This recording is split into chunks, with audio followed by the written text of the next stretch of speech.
Right guys, bit of a fun old comparison here. Ping G30 irons hitting up against TaylorMade AeroBurner irons. My name's Mark Crossfield and we're giving it an iron compare. Let's see what these two irons have to offer. Two obviously big brands. These are two irons built for power. Let's see what they offer. Let's get stuck in.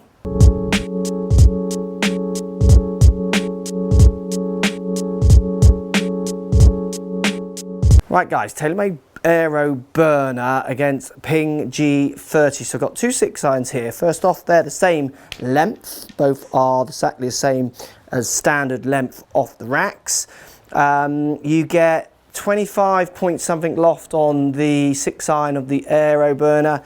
I think it's around 27 with the Ping G30. Now we've got Titleist Pro V1X balls, so my real ball, which I've collected some data on as well with GC2 HMT. So we will present dynamic lofts as well, see what actually I'm delivering. But it's interesting that the lofts on both of these clubs are pretty strong. The TaylorMade AeroBurner, obviously TaylorMade like to often take things a little bit to the extreme. Maybe part of their marketing model, isn't it, just to be a bit louder. And this one's like ridiculously aggressive, isn't it? I mean, that's a 6 iron at 25 point something loft. That's just woohoo, that's out there. So both clubs, as you look down, you get bigger head sizes, longer length blades, all good for MOI, so keeping the ball speeds up across the face. Both very heavily cavity backed, so weight all around the outside and off the face.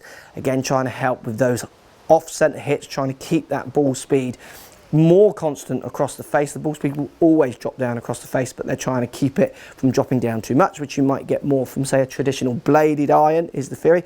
So that's why they're aiming people more who are hitting all around the face, which is generally higher handicap as a kind of blanket rule. And both have got kind of a gun-metally finish, both got offset almost to the same degrees, slightly thicker top line on the TaylorMade than it is to the Ping. But very similar looking clubs. You see a little bit of these two kind of wings out the back of the TaylorMade as well, which I'm not as big a fan on. Let's hit them and see how they feel. I'm going to start with Ping G30. Now, I've always been quite a fan of this club because I've used Ping eyes and stuff in the years gone by. You know, these guys really have been making this kind of iron since day dot, really. That was the kind of whole ethos of their company, was to just try and make golf a little easier. The person who started it wasn't particularly a low handicapper, and he thought he could make a club which was easier for him, I think, was the story goes. So even though this is a game improvement iron, the look of this means something to me through history of me playing golf and what Ping did, kind of thing. Let's give it a hit. So it launches nice. It does, to me, feel very easy to hit. The offset puts a lot of, say, better players off, and the big kind of the bigness of the look of the head. But I actually don't mind this kind of club. I've gained clubs very similar to it. Let's give it a hit again. No ferrule on this one, so you get that unique Ping look as well. Looks really nice in the kind of gunmetal-y finish also. Let's give it another hit. Yeah, I mean, it feels nice off the face. It makes quite a loud clip, which you'd want it to do with this kind of iron. You know, it's meant to make a sound, meant to feel big, meant to feel powerful. So if we compare that up to AeroBurner, so it is much chunkier, which I think will appeal to people maybe who want as much kind of friendliness of look down by the ball. I think it will look far too chunky to a lot of people. To be honest with you, it feels a little bit like it's trying to be a Ping, maybe a Ping on steroids a little bit in some ways. This one, it's kind of, you know, the gunmetal finish. It's got a ferrule which is a little bit more pleasing to the eye for some people. We've got a slot on the bottom as well. Don't get them on the sides like you do on the other irons, because they're saying that the perimeter weighting really, I think, is doing what those slots, all those slots could do. So it just doesn't need it, almost, is what they say. So slots not needed anymore on this club. Like that. It's louder, and the visual flight, and which is where these will really work for people, I think.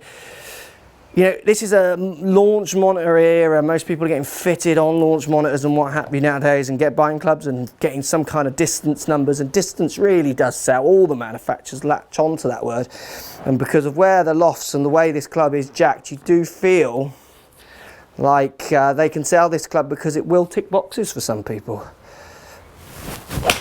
Because of that, I mean, that flight is ridiculous. It looks like a 4 iron to me going out there, not a 6 iron. the way that ball's going out there. I'm going to hit one more with that, and then we'll look at the numbers. It looks fine down by the ball. I don't like the way you see the club out the back so much. I like the gunmetal finish. I don't mind the thick top edge. I think it'll put a few people off, but I don't mind. I can play with thick top edges. It's just not a 6-iron in my hand. It just doesn't feel like a 6-iron with that flight, which you'd have to think about, wouldn't you, in your set makeup, because you're going to start hitting the balls very, very different distances. So let's look at some of these numbers and see actually what is coming out of these two clubs. So let's take a look at some of the real ball numbers here. So I've got the G30 to start me off here. If we go to ball flight to start, I was carrying it 167, where the AeroBurner 6-iron I was carrying 185, so considerably further. One topping out at 190. The furthest I got, the G30 was 167. Now you're going to see some extra shots at the top here now with the G30. The reason I did that is when I went to the club head speed, it was 88 miles an hour, and then it jumped to 91 mile an hour with the AeroBurner. I couldn't work out why I was swinging that club faster, so I tried it again, and I got two in the 90s, one at 89. So it was starting to average out very similar again. I did warm up before this test, but I felt like I was getting maybe warmer as I went on a little bit, so I had another go with the G30 just to try and work out the club head speed numbers. And then if we take that distance, it went to 169, so 2 yards further, topping out at 173. Still nowhere near the 190 of the AeroBurner, which for a 6-iron for me is just massive distance. But where's that distance coming from? So it's spinning down at 4,000 revs, so spinning considerably less the AeroBurner. It was 6,000 each time with the 6-iron of the Ping. So distance doesn't come out of thin air, even though some of these manufacturers try to pretend that it's magic and they're brilliant and their clubs are just better than others or the best. There's less spin on that. It's launching lower, so 17 and 18 with the two Ping tests, 14 with the AeroBurner. So it's launching lower with less spin. It's going not as high, 28 averaging peak height to 33s with the two Pings. There's no guesswork of why that's going further, is there? That's going to produce different numbers. So where's that different height, that lower spin coming from? Well, I'm presenting averaging 19.7 degrees dynamic loft with the AeroBurner, 24.6 to 23.1 with the two tests on the Ping. I'm delivering different lofts. They are different static lofts as well, and I'm delivering different lofts, getting similar club head speed out of the two. There's where your distance is coming from. That loft is doing it. It's taking spin off. It's launching a little bit lower. It's not peaking high, quite as high for me, and that's going to go a little bit further with my quality of strike. So the thing I worry about is as they take spin off these clubs, which this iron does, what happens when it tries to stop the other end? I need a 6-iron stopping the other end as well. So I do think it's it's an interesting one. For me, it would be the Ping G30 all day over those two, because I just think that the AeroBurners, it's just trying to be like the Hulk a little bit, isn't it? Do you know what I mean? It's just trying to be a bit of a superhero, but one that's maybe a little bit wild and out of control. Yeah, I think I'll go maybe a bit more with my, I don't know, my Iron Man, my G30. So a little bit wild, but some control with some morals, possibly. Let me know what you think. Post comments down below. I mean, it's obvious for me what's going on there.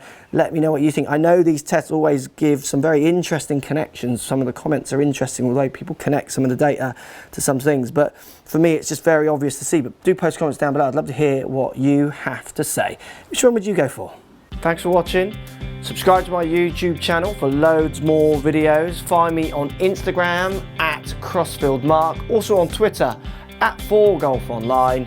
Find me on Facebook, Mark Crossfield. Thanks for watching. Post comments as always, and see you soon.